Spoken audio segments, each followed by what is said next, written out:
नमस्ते दोस्तों, मैं हूं आपका दोस्त भगवती प्रसाद पुरोहित एडवोकेट। और आज की वीडियो में हम समझने वाले हैं कि अगर आपका कोई शामलाती खाता है, अर्थात एक खाते में एक से अधिक नाम है और उसमें से अगर एक भाई या चाचा जो है वह गलत बंटवारा करवा लेता है, ठीक है, उसने गलत बंटवारा करवा लिया, तो आप क्या कर सकते हैं या आप क्या करें।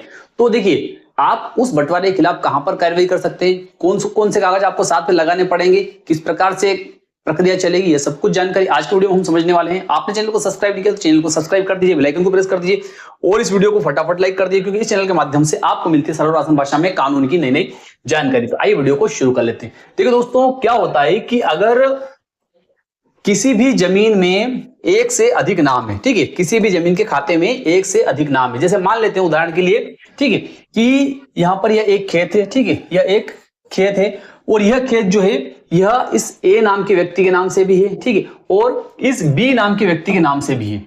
खेत के अलावा एक खेत और है इन दोनों लोगों के नाम पर, ठीक है, इसके अलावा एक खेत और है इन दोनों के नाम पर, ये, ठीक है, इस तरीके से दो तीन खेत इन लोगों के नाम पर है। अब क्या होता है कि यह व्यक्ति जो है यह क्या करता है कि इन खेतों का, ठीक है, ये तीन खेत है, हम मान लेते हैं कि 2 बीघा का ये है, ठीक है, 2 बीघा का ये है और 2 बीघा का ये खेत है। तो इस तरीके से तीनों खेत में जो है इस व्यक्ति का कितना हिस्सा है, 1 बीघा इसमें है, 1 बीघा इसमें है और 1 बीघा इसमें है। अब ये व्यक्ति क्या करता है कि खेत रख लेता है बंटवारे के लिए और 1 बीघा इसमें से रख लेता है, ठीक है।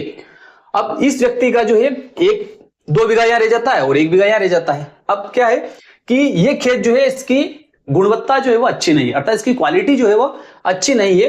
यह या तो उबड़ खाबड़ हो सकता है या फिर नदी नाले का खेत हो सकता है या पथरीली जमीन हो सकती है। तो इस तरीके से यह व्यक्ति जो है क्या करता है कि इस जमीन का बंटवारा करवाने के लिए कहां पर, तहसीलदार के यहां पर 178 का आवेदन लगा देता है। क्या कर देता है, 178 का एमपीएलआरसी की धारा 178 के तहत आवेदन लगा देता है। अब उस आवेदन पर से क्या होता है कि तहसीलदार महोदय के द्वारा विज्ञप्ति जारी की जाती है, ठीक है, या फिर उस विज्ञप्ति जारी करने में किसी प्रकार की कोई त्रुटि की जाती है, या फिर इस व्यक्ति को जो है, जो एक और व्यक्ति, इसको प्रॉपर सूचना पत्र नहीं दिया जाता है। प्रॉपर सूचना पत्र का मतलब कि इसको सही से नोटिस नहीं दिया जाता है। कोई नोटिस लेकर जो गया है उस व्यक्ति ने क्या किया कि इस व्यक्ति से मिलकर उस नोटिस पर लिख दिया कि इस व्यक्ति ने उस नोटिस को लेने से इनकार किया। क्या किया, लेने से इनकार किया, ठीक है, या यह व्यक्ति जो है, जो यह व्यक्ति बता रहा है उस पते पर रहता ही नहीं है यह व्यक्ति, ठीक है। जैसे मान लेते हैं कि यह व्यक्ति जो है यह किसी डी नाम के गांव में रहता है और इसने बता दिया कि यह व्यक्ति भी डी नाम के गांव में रहता है, जबकि यह तो किसी ई नाम के गांव में रहता है, ठीक है।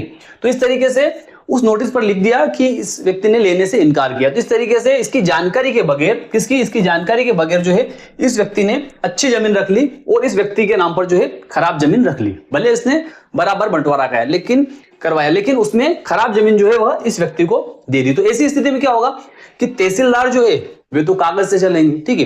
कागज से कैसे चलेंगे कि 2 बीघा ये है, 2 बीघा ये है और 2 बीघा ये खेत है। तो इसमें से इस व्यक्ति को कितनी आएगी, 6 बीघा में से इसको 3 बीघा आएगी, ठीक है। इस व्यक्ति ने बताया पटवारी को कि ये 2 बीघा खेत ये मेरा है और 1 बीघा ये, 3 बीघा इसके नाम पर करने के लिए फर्द बना दी पटवारी ने। अब उस फर्द को तहसीलदार महोदय के समक्ष पेश कर दिया। अब तहसीलदार महोदय के समक्ष उस फर्द को पेश करने के बाद में क्या होता है कि यह व्यक्ति तो उपस्थित हुआ ही नहीं। इस व्यक्ति को सुनकर तहसीलदार महोदय ने क्या किया, उस फर्द पर से आदेश पारित कर दिया, ठीक है। जो आवेदन इसने पेश किया था और जो फर्द पेश हुई थी उस पर से तहसीलदार ने क्या किया कि आदेश पारित कर दिया और 3 बीघा जमीन जो 2 बीघा ये अच्छी वाली और 1 बीघा ये अच्छी वाली ये इसको दे दी और इस व्यक्ति के लिए 1 बीघा तो ये अच्छी वाली और 2 बीघा ये खराब जमीन रह गई। तो ऐसी स्थिति में ये व्यक्ति क्या कर सकता है, तो देखिए इसके लिए इस व्यक्ति को क्या करना चाहिए, इसके लिए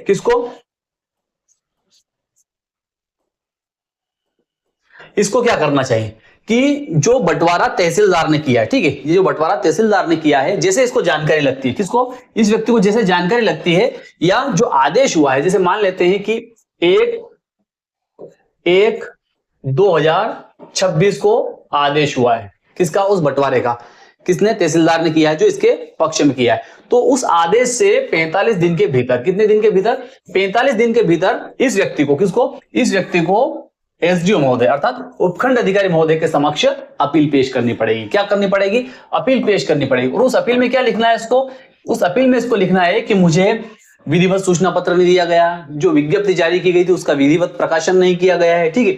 इसके अलावा मेरे नाम पर जो जमीन रखी है वो खराब रख दी है, और इस व्यक्ति ने जो है रेस्पोंडेंट जो है इसने अच्छी जमीन रख ली है। तो इस तरीके से उस अपील में सारी चीजें लिखनी है। जो कानूनी बातें जो है उसको भी उसमें इस तरीके से लिखना चाहिए कि इन प्रावधानों का जो है पालन इसमें नहीं किया गया है और मुझे फर्द पर भी नहीं सुना गया है। ऐसी सारी चीजें जो लिखकर इसको उपखंड अधिकारी महोदय के समक्ष उस आदेश से 45 दिन के भीतर इसको अपील पेश करना है। अब उस अपील के साथ में इसको क्या क्या लगाना है, किसको, इस व्यक्ति को क्या लगाना है। तो सबसे पहले तो जो आदेश हुआ है, ठीक है, जो आदेश हुआ है उस आदेश की प्रमाणित प्रतिलिपि इसको लगानी है। क्या लगाना है, आदेश की प्रमाणित प्रतिलिपि लगानी है।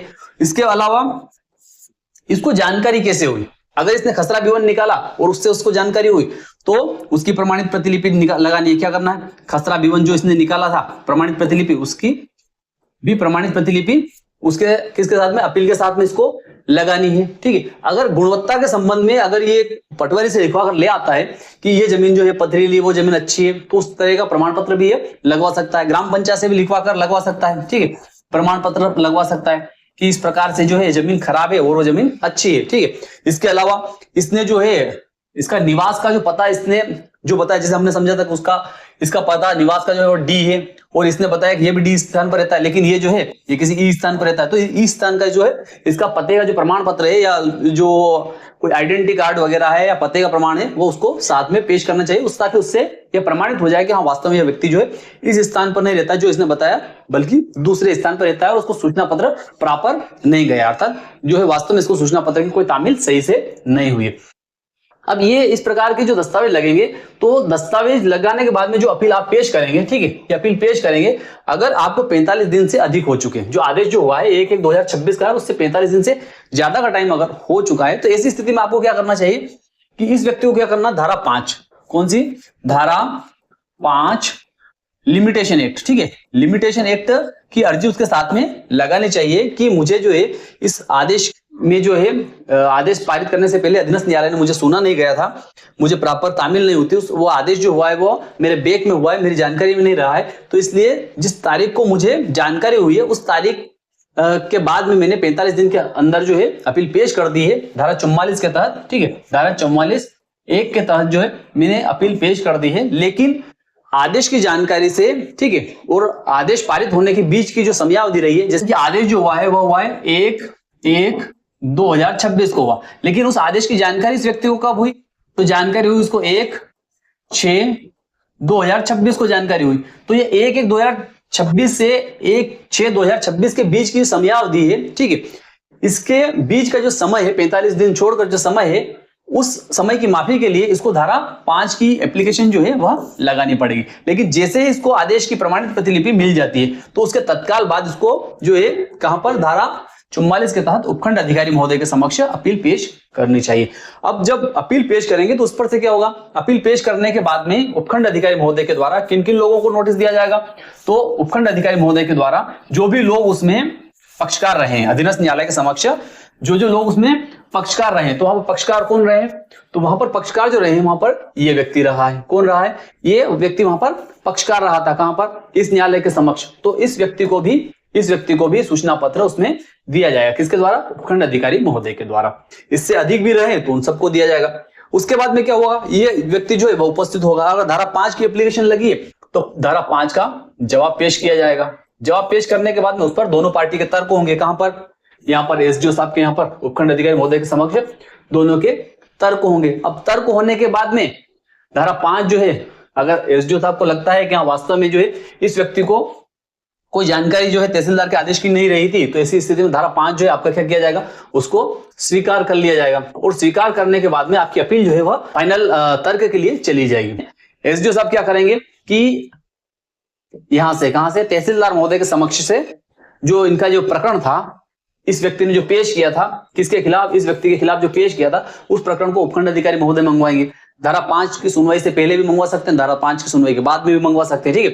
तो प्रकरण जब यहां पर आ जाएगा, यहां से वो प्रकरण यहां पर आ जाएगा, तो क्या होगा, दोनों पक्षों की उसमें अंतिम बहस सुनी जाएगी। अंतिम बहस सुनने के बाद में अगर उपखंड अधिकारी महोदय के समक्ष यह व्यक्ति जो है यह साबित कर देता है, क्या करता है, साबित कर देता है, या उसको बोलते हैं प्रमाणित कर देता है। ठीक है, क्या कर देता है? प्रमाणित कर देता है कि हाँ, इसने जो अपील में बातें लिखी है वह सही है और इस व्यक्ति ने जो है गलत बंटवारा करवा लिया है। तो ऐसी स्थिति में क्या होगा, उस बंटवारे को निरस्त कर दिया जाएगा और फिर से बंटवारा किए जाने के लिए तहसीलदार के समक्ष उस प्रकरण को भेज दिया जाएगा, या उसको बंटवारे को निरस्त न करते हुए दोनों का जो है सही बंटवारा करने के लिए भी एसडीओ महोदय जो है वे आदेश पारित कर सकते हैं। तो इस प्रकार से अगर कोई व्यक्ति जो है वह गलत बंटवारा करवा लेता है, आपका सहकृषक है, आपका भाई है, आपका चाचा है, आपका ताऊ है, जो भी है, वह व्यक्ति जो है अगर गलत बंटवारा करवा लेता है तो उसको निरस्त करवाने के लिए आप इस प्रकार से कार्रवाई कर सकते हैं। तो मैं विश्वास रखता हूं आज का वीडियो आपको अच्छा लगा होगा। अच्छा लगा तो वीडियो को लाइक कीजिए, अधिक से अधिक लोगों को शेयर कर दीजिए। फिर मिलते हैं अगले वीडियो में, तब तक के लिए जय हिंद, जय भारत।